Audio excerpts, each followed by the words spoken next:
నమస్తే అండి, welcome to Radharani's kitchen. ఈరోజు మరో వీడియోతో మీ ముందుకు వచ్చానండి. ఫిష్ కర్రీ మసాలా పౌడర్ చూపించబోతున్నానండి. మా ఇంట్లో మేము ఎప్పుడు రెడీగా ఉంచుకునే ఫిష్ కర్రీ మసాలా అండి ఇది.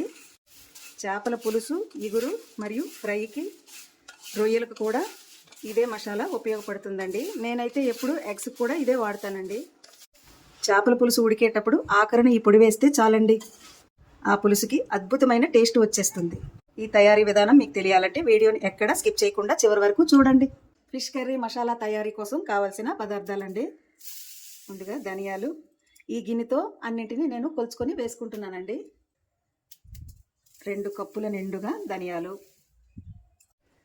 అరకప్పు జీలకర్ర, పావు కప్పు ఆవాలు, పావు కప్పు మెంతులండి. వీటిలో కలుపుకోకూడదు, ఇలా సపరేట్గా ఉంచుకోవాలి. 2 స్పూన్ల మిరియాలండి, 1 స్పూన్ లవంగాలు, 2 దాల్చిన చెక్క ముక్కలు పెద్దవి, 6 ఎండుమిర్చి అండి,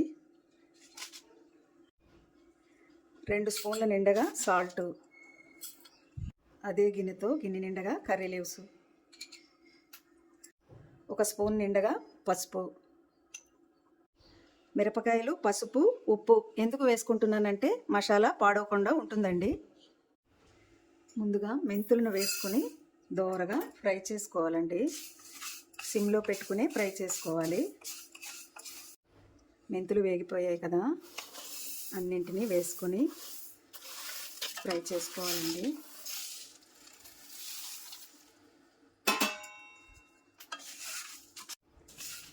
ఇలా కలుపుతూ సిమ్లో పెట్టుకుంటూ ఫ్రై చేసుకోవాలండి. పావు గంటన్నా ఫ్రై అవుతాయండి. కర్రీ లీవ్స్ కూడా వేసుకుంటున్నాను. ఇలా అన్నింటినీ ఫ్రై చేసుకోవడమేనండి. పావు గంట అయిందండి. ఈ విధంగా ఫ్రై చేసుకున్నాం కదా, మనం ఈ కొలతలతో కాస్త ఎక్కువగా తయారు చేసుకున్నాం అనుకోండి, 6 నెలల వరకు నిల్వ ఉంటుందండి. మా ఛానల్ని ఆదరిస్తున్న ప్రతి ఒక్కరికి ధన్యవాదాలండి.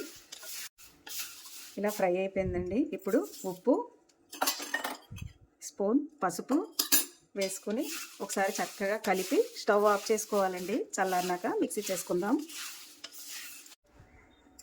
చల్లారిపోయిందండి, మిక్సీ చేసుకుందాము.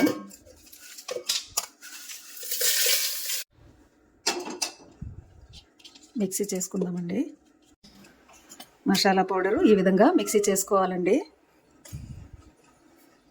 ఇంతేనండి, చేపల పులుసుకి మరింత రుచిని పెంచే మసాలా పౌడర్ తయారైపోయిందండి. ఈ వీడియో కనుక మీకు నచ్చినట్లయితే లైక్ చేయండి, షేర్ చేయండి, మా ఛానల్కి సపోర్ట్ చేయండి. Thanks for watching.